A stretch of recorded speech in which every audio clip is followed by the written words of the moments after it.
Hello friends, welcome to MS Kitchen. இன்னைக்கு நம்ம சேனல்ல என்ன பார்க்க போறோம் அப்படினா ரொம்ப ஈஸியா ரெடி பண்ணக்கூடிய இட்லி பொடி எப்படி ரெடி பண்ண போறோம்னு வீடியோ தொடர்ந்து ஸ்கிப் பண்ணாம பாருங்க. நம்ம சேனலை நீங்க ஃபர்ஸ்ட் டைம் பார்க்கறதா இருந்தா Subscribe பண்ணிருங்க. கூடவே பக்கத்துல உள்ள பெல் ஐகானை கிளிக் பண்ணிட்டு ஆல் கொடுத்துக்கங்க. வாங்க இப்போ நம்ம வீடியோக்குள்ள போய் எப்படி ஈஸியா இட்லி பொடி அரைக்கலாம்னு பார்க்கலாம்.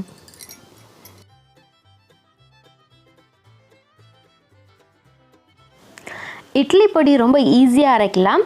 கருவேப்பிலை காஞ்சிருந்தாவே இட்லி பொடி வந்து நம்ம உடனே வந்து அரைச்சி எடுத்துடலாங்க. இப்போ நம்ம பார்க்குறது வந்து ஒரு கடாய் அடுப்பில் வச்சு காரத்துக்கு தகுந்த மாதிரி வரமிளகாய் சேர்த்து லைட்டாக வந்து கடாயில் சேர்த்து மிக்ஸ் பண்ணிக்கோங்க. அடுப்பை சிம்மிலே வச்சுக்கோங்க. இது கூட நம்ம வந்து காய வச்சுருந்த கருவேப்பிலையை ஆட் பண்ணிக்கலாம். கருவேப்பிலையை ஆட் பண்ணதுக்கப்புறம் அதையும் அந்த ஹீட்லேயே நல்லா மிக்ஸ் பண்ணி விட்டுக்கலாம். நம்ம வீட்டில் வாங்குகிற கருவேப்பிலை வந்து காஞ்சிருந்துச்சுன்னா அதை வந்து நீங்கள் எடுத்து பத்திரமா வச்சுக்கோங்க. இந்த மாதிரி இட்லி பொடி அரைக்கிறதுக்கு நம்மளுக்கு யூஸ் ஆகும். அந்த மாதிரி உள்ளதை தான் நான் ரெடி பண்ணி வச்சுருக்கேன்.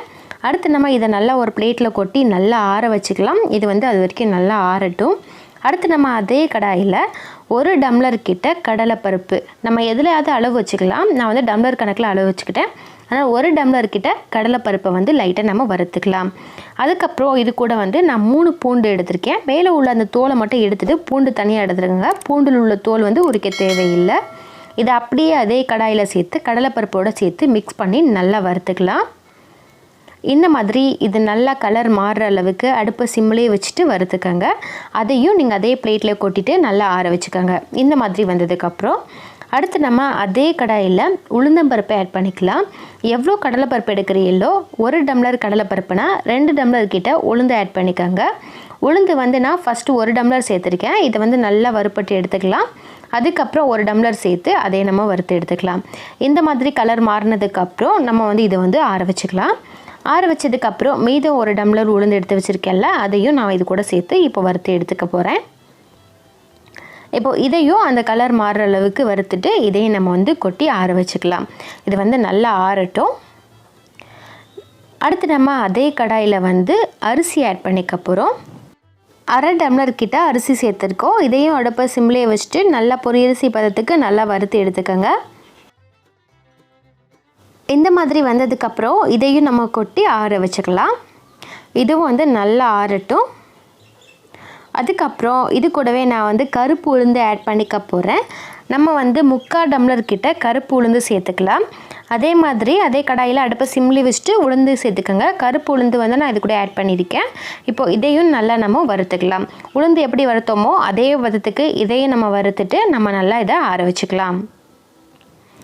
இது எல்லாமே நல்லா ஆறணும். ஆறுனதுக்கப்புறம் நம்ம வந்து இதை அரைச்சிக்கலாம். ரொம்ப ஈஸியாக இட்லி பொடிக்கு வந்து நம்ம ரெடி பண்ணிட்டோம். அதுக்கப்புறம் இது வந்து நல்லா ஆற வச்சதுக்கப்புறம் இது கூடவே நான் வந்து பெருங்காயம் எடுத்திருக்கேன். பெருங்காய கட்டி எடுத்திருக்கேன். ஒரு 40லேருந்து 45 கட்டி சைஸில் இருந்துச்சுன்னா நீங்கள் இந்த மாதிரி எடுத்துக்கோங்க.